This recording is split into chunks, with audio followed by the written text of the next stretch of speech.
बोले शिव शंकर महादेव की जय। बोले सत्य सनातन धर्म की जय। श्रावण मास दूसरा अध्याय। भगवान शंकर जी ने सनत कुमार जी से कहा, हे महाभाग ब्रह्मापुत्र, आप नम्र हैं। जिस प्रकार आप श्रद्धालु हैं, समस्त गुणों से युक्त होता है। श्रावण मास के बारे में आपने जो पूछा वे प्रसन्नता से आपसे कहता हूँ। हे तात, मैं आपसे कहूँगा, एकाग्र मन होकर सुनो। हे योगेन, श्रावण मास में नियम से रहकर मनुष्य 4 बजे सायंकाल भोजन करे, 1 महीने तक रुद्र अभिषेक करे, अपनी प्रिय किसी वस्तु को छोड़ दे, पुष्प फल धान्य तुलसी की मंजरी युक्त दल बिलपत्रों से भगवान शंकर की लक्ष्य पूजा करे, कोटिलिंग आदि का निर्माण अर्चन करे, ब्राह्मणों को भोजन कराए, नियम का धारण पारण को करे, उपवास करे, मुझे पंच अमृत से अभिषेक अति प्रिय है उसे भी करे। इस मास में जो जो किया जाता है वह अनंत फल को देने वाला है। हे मुने, भूमि पर सोए, ब्रह्मचार्य से रहे, सत्य कहे, इस महीने को कभी भी व्रत से रहित न व्यतीत करे, प्रातःकाल उठकर स्नान करे, इंद्रियों को वश में रखे, एकाग्र मन हो, रोज मेरी पूजा करे। इस महीने में मंत्रों का पुर शरण भी उत्तम सिद्ध देने वाला है। पंचाक्षर शिव मंत्र और गायत्री मंत्र का जप करे, प्रदक्षिणा नमस्कार तथा वेद पाठ करे तो सदा मनोवांछित फल देने वाला है। पुरुष सूक्त जपे तो अधिक फल देने वाला है। ग्रह यज्ञ, कोटि होम, लक्ष्य होम तथा आयुत होम करने पर सदैव फल मिलता है और इच्छित फल देने वाला होता है। जो इस महीने में एक दिन भी व्रत नियम से रहित व्यतीत करता है वह महाप्रलय तक घोर नरक में जाता है। जैसे ये महीना मुझे प्रिय है वैसा कोई भी मुझे प्रिय नहीं है। ये महीना कामना के अनुसार फल देने वाला है, फलों को देने वाला तथा निष्काम मनुष्य का किया हुआ कर्म मोक्ष फल देने वाला है। हे सत्तम, उस समय में जो धर्म कहे गए हैं उनको मुझसे सुनो। रविवार को सूर्य का व्रत, सोमवार को मेरी पूजा कर भोजन करें। श्रावण महीने के पहले सोमवार से प्रारंभ कर 3.5 महीने तक होने वाला संपूर्ण कामना की अर्थ सिद्धि को देने वाला रोटक नामक व्रत होता है। मंगलवार के दिन मंगला गौरी का व्रत होता है। बुधवार को बुध का व्रत, बृहस्पति को बृहस्पति का व्रत, शुक्रवार को जीवंतिका देवी का व्रत, हनुमान तथा नरसिंह का शनिवार को व्रत कहा गया है। हे मुने, अब तिथियों में होने वाले व्रतों को सुनो। श्रावण मास के शुक्ल पक्ष की द्वितीय को औदुंबर नाम का व्रत होता है। श्रावण मास की शुक्ल पक्ष की द्वितीय को औदुंबर नाम का व्रत होता है। श्रावण मास की शुक्ल पक्ष तृतीया को गौरी व्रत नाम का व्रत होता है।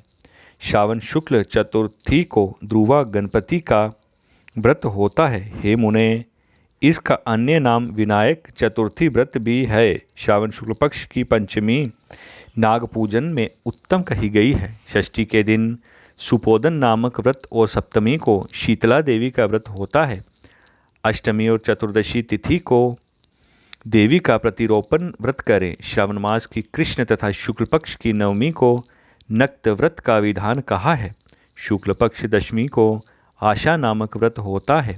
कोई मनुष्य इस महीने की दोनों पक्ष की एकादशी को आशा व्रत का होना मानते हैं। श्रावण शुक्ल पक्ष की द्वादशी को भगवान हरि का पवित्रारोपण करना कहा है, अतः द्वादशी को भगवान हरि का श्रीधर नाम से अर्चन उत्तम गति प्रदान करता है। श्रावण शुक्ल पक्ष पूर्णिमा को उत्सर्जन उपाकर्म, सभा दीप उपाकर्म की सभा में रक्षाबंधन, श्रावणी कर्म, सर्पबलि तथा हयग्रीव नामक भगवान विष्णु का अवतार कहा है। ये 7 काम श्रावण शुक्ल पूर्णिमा को होते हैं। श्रावण मास की कृष्ण चतुर्थी को संकट चतुर्थी व्रत तथा श्रावण कृष्ण पंचमी को मानव कल्पादि होता है। हे द्विजोत्तम, श्रावण कृष्णा पक्ष अष्टमी को भगवान श्री कृष्ण का श्री कृष्ण नाम से पूर्ण अवतार हुआ है। उस दिन व्रत तथा महोत्सव करें। श्रावण मास की अमावस्या तिथि में पिठोरा व्रत होता है। कुशोत्पाटन कहते हैं और विष्णु का अर्चन करें। शुक्ल पक्ष की प्रथम तिथि से प्रारंभ कर सब समस्त तिथियों में अलग अलग देवता होते हैं। प्रतिपदा तिथि के अग्नि, द्वितीय के ब्रह्मा, तृतीय के गौरी, चतुर्थी के गणनायक, पंचमी के सर्प, षष्ठी के सकंद, सप्तमी के सूर्य, अष्टमी तिथि के शिव, नवमी तिथि की दुर्गा, दशमी के यम और एकादशी के विश्वेदेव स्वामी हैं। द्वादशी के भगवान हरि, त्रयोदशी के कामदेव, चतुर्दशी के शिव, पूर्णिमा के चंद्रमा स्वामी हैं, अमावस्या के पितृ स्वामी हैं। इस क्रम से ये देवता तिथियों के स्वामी कहे गए हैं। जिस देव की जो तिथि है उस तिथि में वह देवता अर्चन योग्य कहा है।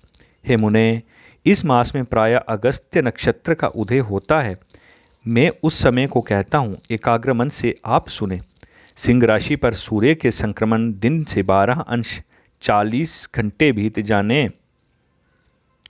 पर अगस्त्य ऋषि का उदय होता है। अगस्त्य ऋषि के लिए 7 दिन पूर्व ही से आराध्य करें।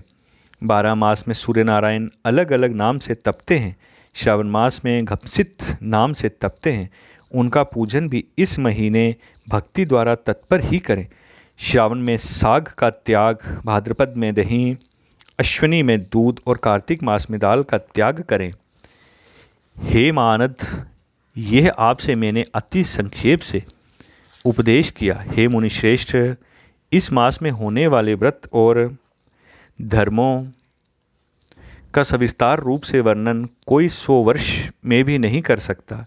मेरे प्रीत्यर्थ या भगवान हरि के प्रीत्यर्थ संपूर्ण व्रत करें। परमार्थ रूप से विचार करने पर मेरे तथा हरि में कुछ भी भेद नहीं है। जो प्राणी इसमें भेद की कल्पना करते हैं वह नरकगामी होते हैं। हे सनत कुमार, आप श्रवण मास में धर्म सेवन करें। बोले शिव शंकर महादेव की जय। इति दूसरा अध्याय समाप्त।